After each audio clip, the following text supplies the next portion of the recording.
How do you know when someone's listening to you? I decided to do a little research this morning, and the experts have it quite wrong, in my opinion.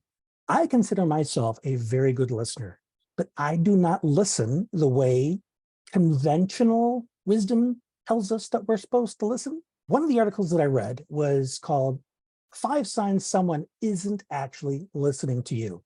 And I'm going to give you four of the headings that they used.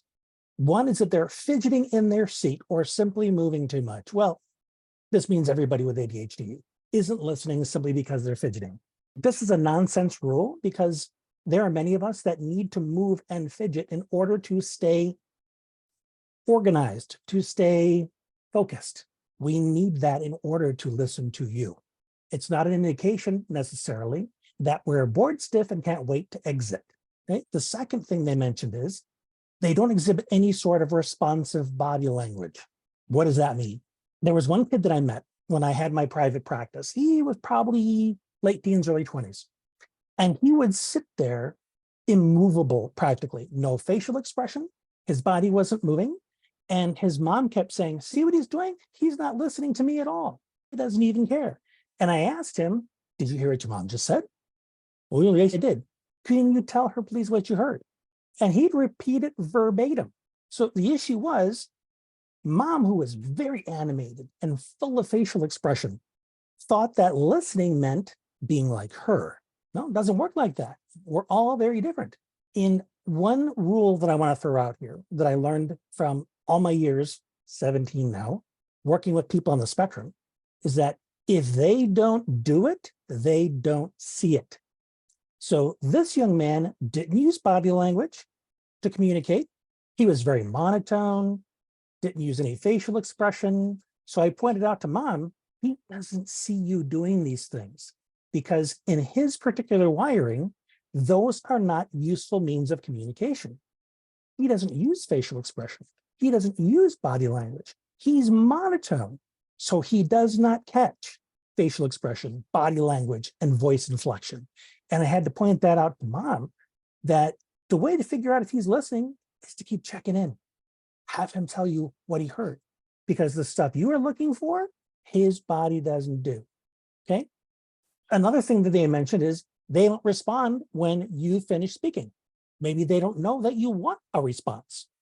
It's like an email or a text where you send somebody a bit of information saying, hey, I just wanted to let you know such and such, and they don't respond. Now we're talking people with neurodivergence here. If they don't respond, it's because you did not explicitly ask a question for them to respond to. I get it can be a little crazy making because you want people to read your mind. You want them to get the implied sense that a response is desired. This might be one of those social rules that the person you're messaging is not aware of or doesn't know how to spot. Last one from this article says they changed the subject out of the blue.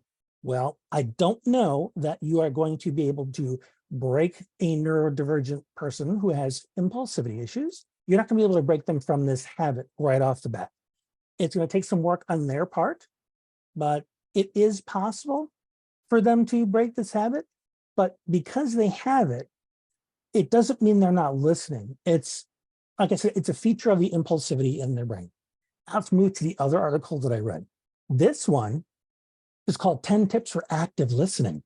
And the first one fails me on the spot. It says, face the speaker and have eye contact. But that's the number one way somebody's listening. People that have trouble with eye contact are basically screwed. And my ability to maintain eye contact varies depending on the person I'm talking to, how noisy the room is. Am I tired? Am I anxious? There are so many things that can sabotage listening that have nothing to do with interest in what you're saying. Now, I'm just going to say right off the bat, facing the speaker and having eye contact is not required for active listening. What can help you get past that is self-advocacy, letting people know that you are in fact listening, even though you're looking away. And I have an entire set of strategies for how to warm people up to the fact that you're going to be listening in an unconventional way. Now, the next one is they listen to nonverbal cues. I miss a lot of nonverbal cues. So if I have to know what they all are, or somehow rewire my brain to see them in order to be considered a good listener, it's not going to work for me. So again, what I do is I ask more questions so that the stuff that a person might be communicating nonverbally, they're now compelled to say, because I'm far more auditory and I catch language inflection much better than I ever will nonverbal.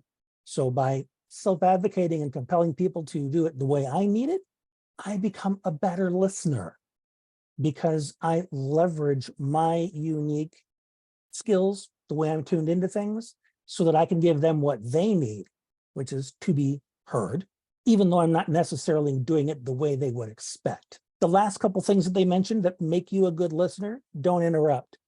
Again, impulsivity. I do my best, I'm much better at it, but it's going to happen sometimes. And when it does, I apologize and we move on. Another one is don't start planning what to say next. This is something that I think virtually every ADHDer does. Because of working memory issues, they are too concerned about forgetting what it is they're going to say. So they end up becoming preoccupied with it. In my case, I'll repeat it over and over and over again in my head so I don't forget it. And I'm totally missing what the person says. So what I have taken to doing now is jotting down little notes for myself so that I can remember the question I wanted to ask or the statement I wanted to make. And let the person know that you're going to be doing that as a way of helping you retain what they said. Lastly, in order to be a good listener, you must stay focused. Again, we do our best, but we're going to space out. And again, I have a lot of techniques that help recruit the other person to filling in the gaps for you in very strategic ways. So if you space out a lot and forget a lot, you can still get the information you needed. So the bottom line is you and the people in your life could really benefit from talking about what it means for each of you to listen, or what you need to feel listened to, because that's how you find out that somebody's uncomfortable making eye contact, or they can't talk for very long without getting fidgety. So things like that are so critical for you understanding each other. I think it was probably about 10 years ago now, I worked with a mother and son who got in these arguments a lot, and they didn't know what the issue was, why they just couldn't connect. So I asked each of them, tell me what's not working about the relationship. And the son, who was on the spectrum, he said, Mom never listens to me. And she says, what are you talking about? I listen to you all the time. And I asked him, if Mom was listening, what would she be doing? And he said, well, she'd stop what she's doing and she'd sit down with me and she'd face me, doing nothing else and giving me her undivided attention. He'd never told her this before. And I said, Mom, tell me what you do when you're listening. One of the things Mom shared is that she prides herself in being a multitasker. So the son would be trying to talk to her. She'd be at the sink doing the dishes. And in her mind, she was being successful because she was doing the dishes and listening to him. But in his mind, that didn't fit his definition of being listened to. So he thought she wasn't. So when she heard this from him, I said, Mom, would it be possible for you to not multitask, to sit down with him and give your undivided attention? And she said, absolutely.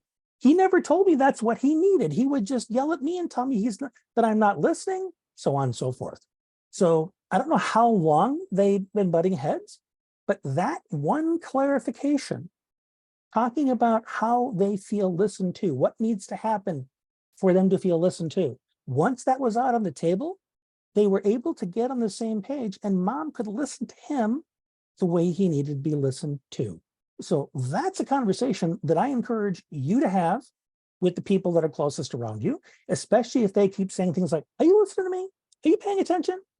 Are you spacing out? Fill in those gaps for them. Let them know what listening for you looks like.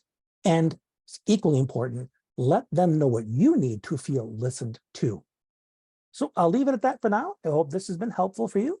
Feel free to share this prolifically if there are folks that you think can benefit from it. And until next time, thanks for being here.